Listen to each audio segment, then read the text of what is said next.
Hi, it's Sandy Wiley. You know you're guilty of it. I'm guilty of it. Everyone's guilty of it. Even little kids are guilty of it. You know, boys in the locker room looking in their pants. His is bigger than mine. What am I talking about? Comparisons. Yes. You know, one way, sure way to ruin your life, I'll tell you, is to make comparisons. You shouldn't compare yourself to anyone else.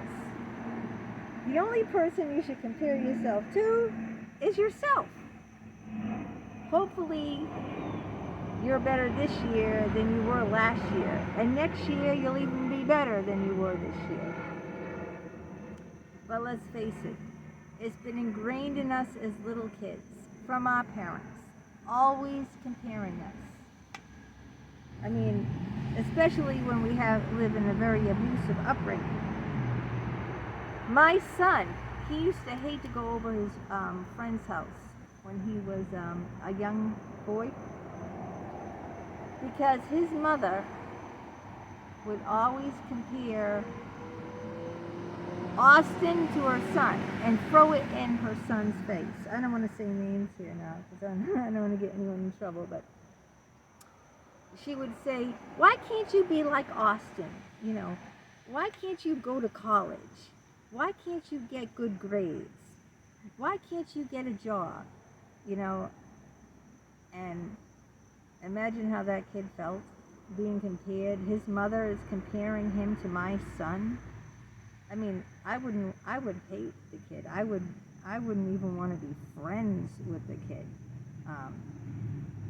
If my mother kept throwing one of my friends in my face, I wouldn't even want to be friends with him, because it would make me feel, you know, so inferior and so bad about myself that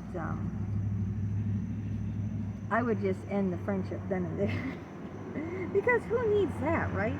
Why do you want to do that to a kid? But we do that all the time to ourselves. Let's face it. When we're on a job, you know, why is she making more money than me? Or why is that woman at a party, why can she eat all that and she's stick skinny? I mean, I had a friend that used to call me in high school skinny bitch. And believe me, I was not skinny in high school, okay? I was on the chunky side. But she used to call me this, but my friend was much more weight than me, and she used to call me skinny bitch. But how many times do we do it? We compare ourselves on the job. Our salaries, our weight, our height, our boobs. Why does that woman got nice, firm, double D, and here I am, a B cup, and pretty flat? Well, because I had 2 boys and I breastfed for years. But you get what I'm saying. The worst thing you can do for your ego or anyone else is make comparisons. And we do it all the time. I had a boyfriend, a psychologist, who really went into a deep depression, went through a life crisis because he had a patient who was half his age. So he was 60 and he had a patient who was 30. And that 30-year-old opened his own practice, just like Jim did. And he said he's making all this money, and he's half my age. He could be my son, and he's making all this money. And he's half my age. And then he felt really down about himself, because this is what you set yourself up for when you do comparisons. When you do comparisons, why don't you do it the opposite way? Why don't you say, look how much better off I am compared to this other person? But no one ever does it that way, do they? They don't say, oh my God, look how, much thinner I am than her. Or look how much smarter I am than her. Or look at how I'm doing. I have my own house and she's still, renting one room in someone's place. No, she don't even have a whole apartment. She's only renting a room. No one does it like that. How we do it is always by putting ourselves down, by saying what the other person has that we don't have. That's how we do the comparisons. But you know what? We shouldn't do any comparisons. I'm guilty of it too. I'm guilty on my YouTube. I got really upset. Let me tell you, I got very upset because I compared this other woman who was my age, who just had a YouTube channel on for 9 months, so someone relatively new. I've been on 3.5 years. She wasn't better looking. She wasn't prettier. She wasn't thinner. She wasn't much younger. I think she was a few years young. But she's in her 50s, let's face it. She's not young. We're not young in our 50s. And she's just doing mundane videos, like vintage clothes, vintage frames. And I'm going, and she has 13,000 subscribers. Why is she getting all the people and I'm not?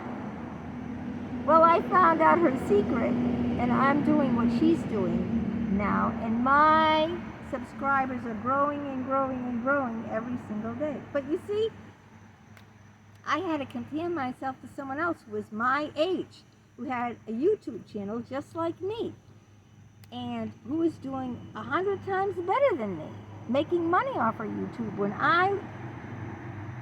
She had 30 videos, I have over 1,000 videos, over 1,000, like 1,300 videos, well over 1,000, not just 1,000. She has like 30 videos, to me, well over 1,000. So you see, I kept making those comparisons, and I kept feeling really horrible about myself and that I'm not doing well. So I decided to get a digital marketer. I'm guilty of it because I assumed that's what she had to do, and it's working for me. It is working. So, but I mean, I probably wouldn't have figured that out if I hadn't compared that woman's YouTube channel to me. I probably wouldn't have figured out, what is she doing that I'm not doing. So in that way, it did help me out. I mean, in some ways it can help you out comparing. Like if you, say you're on a job and a friend on a job is making much more money or has a higher position than you, and you go, girl, how come you're making much more money? And how come you got that job and I'm just like an administrative assistant? And like you're working for a secretary for the VP. Well, what if she told you, well, I went to this college and I took this and these courses, and I did this and I learned typing. And what if she's willing to even help you? See, instead of being jealous of her and like feeling bitter because she's doing so much better, talk to her and figure out, how did she get there? Maybe you can do maybe if you took a couple of courses, or maybe if you learned typing, maybe you would get ahead on the job. I mean, you can like use it to like help you. Instead of, if you want to make those comparisons, do it in a positive way. Say, what is she doing that she's far ahead, got a much better job, better position, higher pay, why am I stuck down here, okay?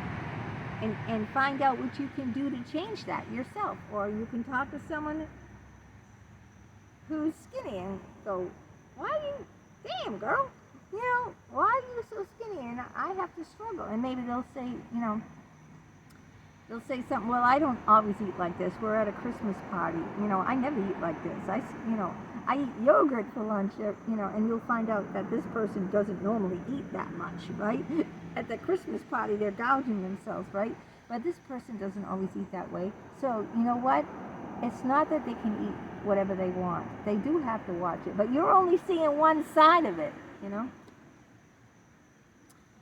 So you can try to find out, why is this person here, and, above me, and like with boobs, body, it's never good to compare your body because, you're born with what you got, right? Unless you get a nose job or implants in your boobs or something.